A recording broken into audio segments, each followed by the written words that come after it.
Chapter 9 From a Long Walk to Water. Nia's family had been back in the village for several months the day the visitors came. In fact, it was nearly time to leave for the camp again. As the jeep drove up, most of the children ran to meet it. Shy about meeting strangers, Nia hung back. Two men emerged from the jeep. They spoke to the biggest boys, including Nia's brother Deb, who led them to the home of the village's chief, his and Nia's uncle. The chief came out of his house to greet the visitors. They sat in the shade of the house with some of the other village men and drank tea together and talked for a while. "What are they talking about?" Nia asked Deb. "Something about water," Deb replied. "Water?" The nearest water was the pond, of course, half a walk away. Anyone could have told them that. We're on page 52. Southern Sudan, 1985. Salva had never seen anything like the desert. Around his village, Luna Rik, enough grass and shrubs grew to feed the grazing cattle. There were even trees.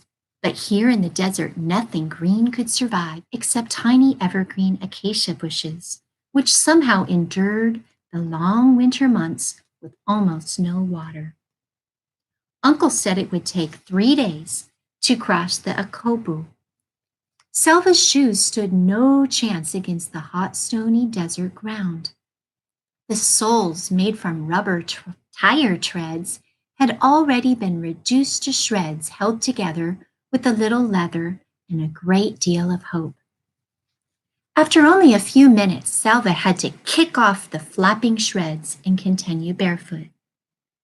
The first day in the desert felt like the longest day Salva had ever lived through. The sun was relentless and eternal. There was neither wisp of cloud nor whiff of breeze for relief. Each minute of walking in that arid heat felt like an hour. Even breathing became an effort. Every breath Salva took seemed to drain strength from him rather than restore it. As you can see here, very little grows in the Akobo Desert, aside from acacia trees and some thorns. And as people, including Salva, are walking, often their shoes will break, and they often will step on sharp thorns with their bare feet. And Salva said, the sun was relentless and eternal.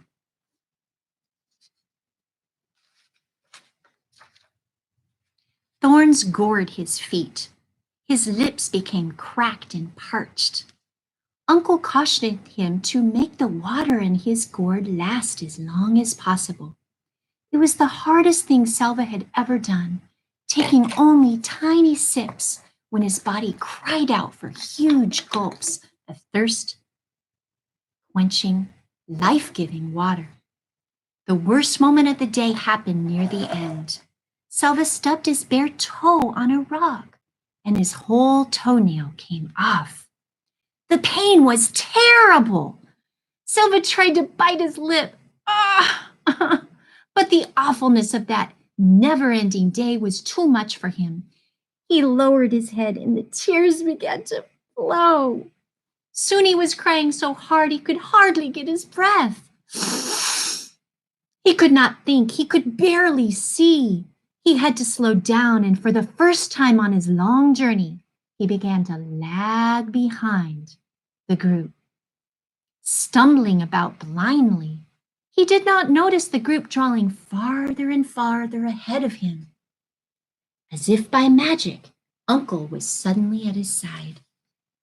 "Salva Mawin Duta Rik," he said, using Salva's full name loud and clear. Salva lifted his head. The sobs interrupted by surprise. "Do you see that group of bushes?" Uncle said, pointing. "You need only walk as far as those bushes. Can you do that, Salva Mawin Dat Arik?" We're on page 54. Selva wiped his eyes with the back of his hand. He could see the bushes. They did not look too far away. Uncle reached into his bag. He took out a tamarind and handed it to Selva. Chewing on the sour, juicy fruit made Selva feel a little better. When they reached the bushes, Uncle pointed at a clump of rocks up ahead and told Selva to walk as far as the rocks. After that, a lone acacia, another clump of rocks, a spot bare of everything except sand. Uncle continued in this way for the rest of the walk. Each time he spoke to Selva using his full name. Each time Selva would think of his family and his village, and he was somehow able to keep his wounded feet moving forward one painful step at a time. At last, the sun was reluctantly forced from the sky. A blessing of darkness fell across the desert, and it was time to rest. The next day was a precise copy of the one before. The sun and the heat. And worst of all, to Selva's mind, a landscape was utterly unchanged.